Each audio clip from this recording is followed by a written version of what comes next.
Hey guys, welcome back to Flat Creek Outdoors. I'm Phil, and today working on some firewood. This is the season. This is the time of year I've been waiting on all year long. The weather's cool, there aren't any bugs out, and people are buying firewood, so I'm happy.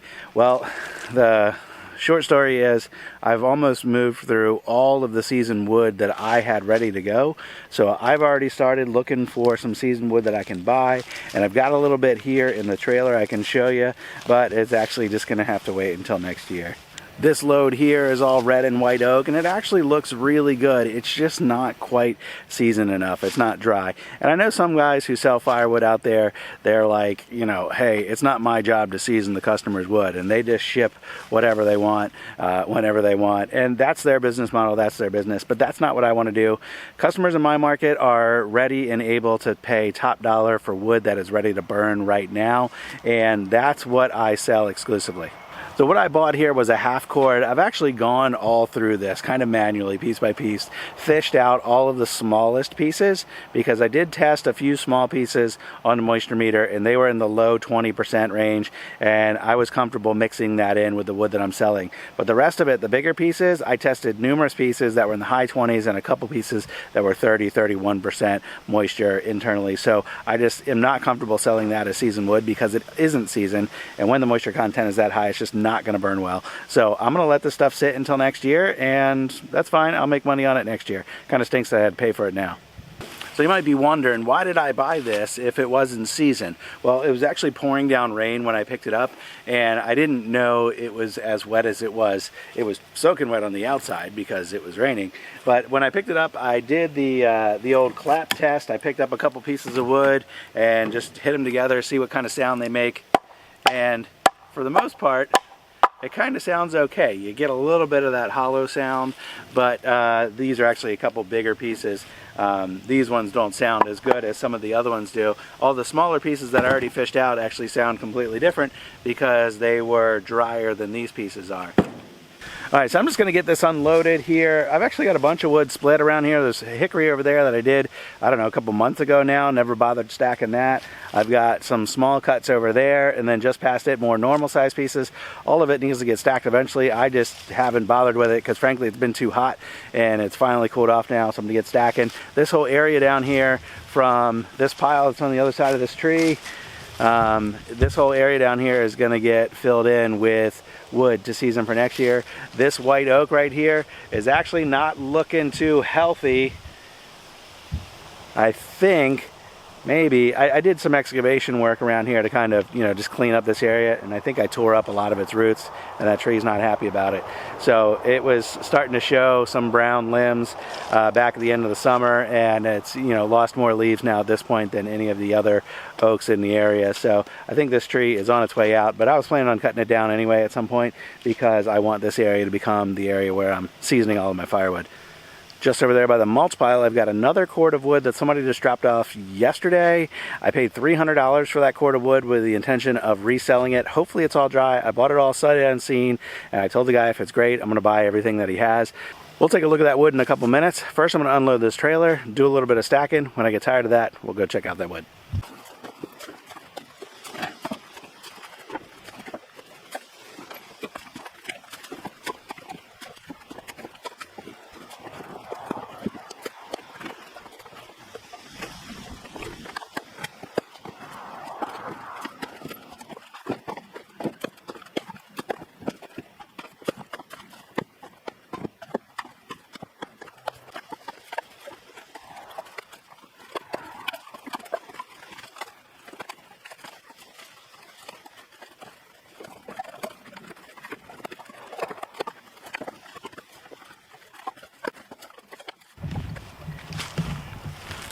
Got that oak unloaded and stacked, so let's go take a look at that other wood.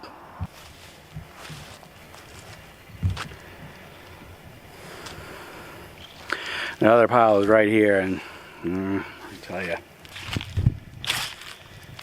from what I see so far, it looks like it's all oak, but man, this stuff was standing dead or on the ground in the forest for a while, because there is a lot of yucky looking stuff in here.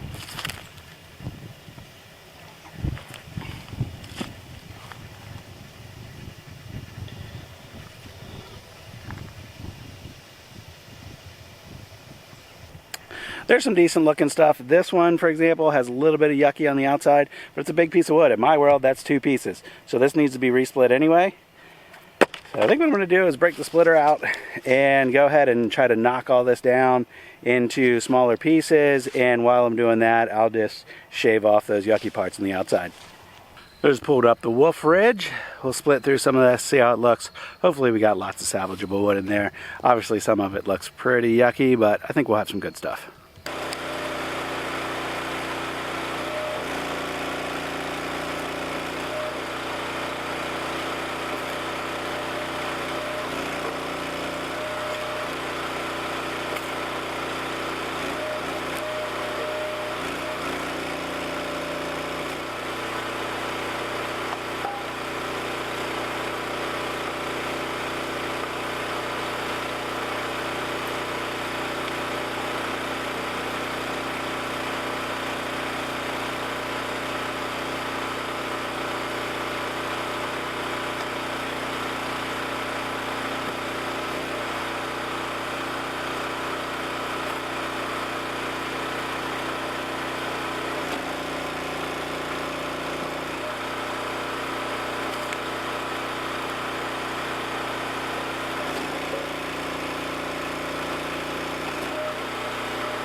Well, the sun's going down, I'm going to be losing my light, but that's what I split so far. And most of that looks pretty good once you take that nasty stuff off the outside. This over here is what I'm going to call trash. A little bit of that is, you know, I'll burn in my own fire pit or whatever. But you can see that size pile versus that size pile, at least 25, maybe 30% is waste here. And that is not good. I'm not happy at all about that.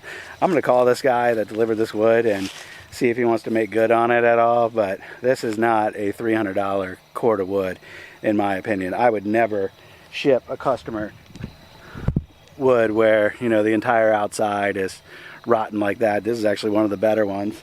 There were some pieces in here I just threw straight away into the trash pile. I couldn't salvage any solid wood out of it. Here's one of those, completely eaten up by bugs, and there's like less than an inch of solid wood on the inside of that. So just really disappointing. But I'll make my money back and then some. I'm not too worried about it. I was hoping to, you know, double my money by sending this out by bundles, or more than doubling my money. But that's probably not going to happen. Not all of this is going to end up being bundle grade just because of the shapes of some of the pieces. And, you know, that's just the way it is. So what I've learned now trying to buy wood from other people for the past, this is the third year, the past couple years, is that these one-off guys selling firewood, which some people would consider me that because I'm a part-time firewood guy too. And most of these guys, one-off guys selling firewood, are selling complete trash, and it's really disappointing. You know, I've got a couple guys lined up who I think are a little bit more legitimate that are going to be bringing me some wood, and I'll have, you know, possibly up to 4 more cords that I'm going to buy from elsewhere, and that's probably going to be it for this season because I don't want to spend any more money on it. Or more time, but that's just going to have to be what it is.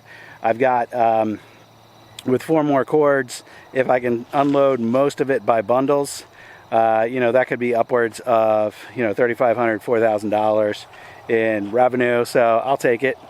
And then I do actually have a couple of commercial accounts now who are using upwards of maybe a cord a month. So I need to start, I have actually already started kind of prepping some wood and setting aside some wood for them so I can make sure I can continue to service them. But those guys, because they're buying wood year-round, are going to effectively double my needed wood output for next year, because this year I had less than 10 cords and that I produce myself, and I'm buying several cords. Next year I'm going to need almost 10 cords just to supply the commercial accounts. So that means I'm going to need to get cutting on that and get lots more deliveries like that. In here I've got plenty of trees of my own woods I can take down that I've got, you know, got some plans to do as well. But that's what's happening around here with the wood business. Looking to grow it. I enjoy doing it still, and I want to go ahead and grow it as aggressively as I can within the budget and the means that I have. So that's the plan. So thanks for watching, guys. Hope you have a good one. I'll see you on the next video.